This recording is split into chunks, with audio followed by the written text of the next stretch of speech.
Blanca, could you tell me a little bit of your experience around the breathing clinic here at Hobson Institute? What have you been getting out of it? I have gotten positive breathing, better sleeping, and I'm able to wake up with my tongue where it's supposed to be. 'Cause I never knew that your tongue has to be placed under your gum area, but I noticed that I'm sleeping much better. I can't say I'm not snoring, but my husband said I'm not snoring no more, and he could see the difference because of the reason I kept them up too. So I'm actually very pleased with this institution because I'm able to breathe better.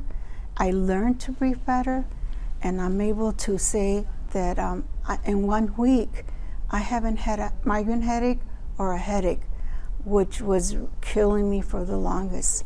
I could feel less pain around my jaw, but I also had a lot of pain in my neck, which eventually I'll get better.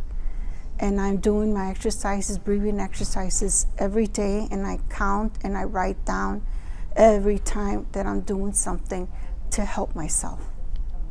So I thank this institution and to Dr. Hobson that I'm able to breathe better and sleep better and less headaches. Actually, not less. I haven't had a headache in 1 week or a migraine headache. Thank you. Thank you so much. Well, thank you so much for coming back to the Hobson Institute Breathing Clinic. And I wanted to know, how much did you get out of it this time around? It's really been wonderful, and well, more specifically, it's refocusing my training. I realize that I've got, enough opportunity to put better strategy in place.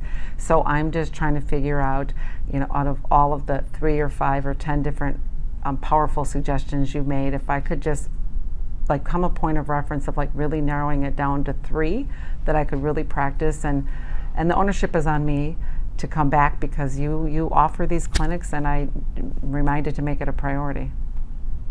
Well, Dr. Hobson, when I signed up for the breathing course, much of it was because of my professional work in the field of sleep. And I was learning more and more about breathing, which was sort of a silent part of the sleep world. Sleep specialists, experts, researchers that I knew weren't talking about breathing in the way that you were teaching. Of course, they were talking about sleep disordered breathing, such as obstructive sleep apnea. No question about that. But I wasn't hearing people ever asking, "Oh, are you a mouth breather?"